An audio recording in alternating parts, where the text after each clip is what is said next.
வணக்கம். இன்றைய தினம் 1 டிசம்பர் 2022. டைம் வந்து சரியாக 9 மணி 21 நிமிஷம் ஆகுது. இன்றைக்கி மார்க்கெட் கொஞ்சம் கேப் அப் ஓப்பன் ஆகிருக்கு. ஓப்பன் ஆகிட்டு இப்போ 6th கேண்டில் ஃபார்ம் ஆகிருக்கு.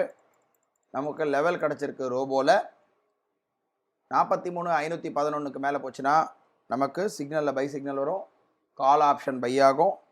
அதே போல் 43,461 கீழே வந்ததுன்னா புட் ஆப்ஷன் பை ஆகும். எந்த சைடு மூவ் ஆகுதுன்றதை பார்ப்போம்.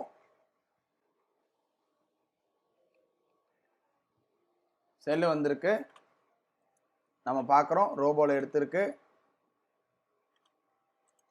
டெர்மினலில் பார்க்குறோம். 43,600 புட் ஆப்ஷன் எடுத்திருக்கு. 300 ரூபா கிட்ட ப்ராஃபிட் இருக்குது. கீழே வந்துட்டுருக்கு. வெயிட் பண்ணி பார்க்கலாம். நேரம் வந்து சரியாக 9 மணி 49 நிமிஷம் ஆகுது. இப்போ நம்ம பார்க்குறோம் மார்க்கெட் கீழே வந்துட்டுருக்கு. எம்டிஎம் பார்க்குறோம் ஒரு 1600 1700 இருக்குது.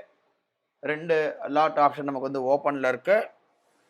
சரியாக 43,388 கிட்ட வரும்பொழுது ஒரு லாட் வந்து நமக்கு கட் ஆகிடும். இப்போதைக்கு எம்டிஎம் 1612 இருக்குது. கொஞ்சம் வெயிட் பண்ணி பார்ப்போம். நேரம் பார்க்குறோம் சரியாக 10 மணி 1 நிமிஷம் ஆகுது. நமக்கு இப்போ லாபம் பார்த்தீங்கன்னா ஒரு 2000 ரூபா கிட்ட இருக்குது. இப்போது பேங்க் நிஃப்டியோட இண்டெக்ஸ் பார்த்தீங்கன்னா 43,401 400 ரேஞ்சில் இருக்குது. இன்னொரு ஒரு 12 பாயிண்ட் கிட்ட கீழே இறங்குச்சுன்னா நமக்கு 388 வந்ததுன்னா நமக்கு ஒரு லாட் வந்து கட் ஆகிடும். பார்த்தீங்கன்னா 397 இந்த ரேஞ்சில் இருக்குது.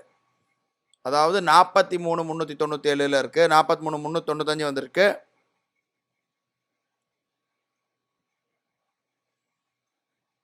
$392 வந்திருக்கு. அதாவது 2 லாட்டில் ஒரு லாட் வந்து நமக்கு டார்கெட் ஆட்டோமேட்டிக்காக ஃபிக்ஸ் ஆகிருக்கு. ஸோ ஆட்டோமேட்டிக்காக 388.7 அதாவது 43,388.7 வந்ததுன்னா கட் ஆகிடும். பாருங்கள், கட் ஆகுது, கரெக்டாக கட் ஆகிடுச்சு. ஆர்டர் புக்கில் பார்க்கலாம். ஒரு டார்கெட் வந்து நமக்கு வந்து வந்துருச்சு. எம்டிஎம் பார்க்குறோம் 2,560 ரூபா 2,600 ரூபா கிட்ட இருக்குது. கொஞ்சம் வெயிட் பண்ணி பார்ப்போம். பார்க்குறோம் 3000 வந்துருச்சு. நமக்கு டே டார்கெட் அச்சீவ் ஆகிடுச்சு. Maximum profit reach. நம்ம எக்ஸ்பெக்ட் பண்ணக்கூடிய 3000 ரூபா தாராளமாக வந்துருச்சு. இன்றைக்கி ஓவரால் ப்ராஃபிட் பார்க்குறோம் 3008 ரூபா வந்துருச்சு. நாளை வந்து ஒரு புது ட்ரேடில் சந்திக்கலாம். நன்றி, வணக்கம்.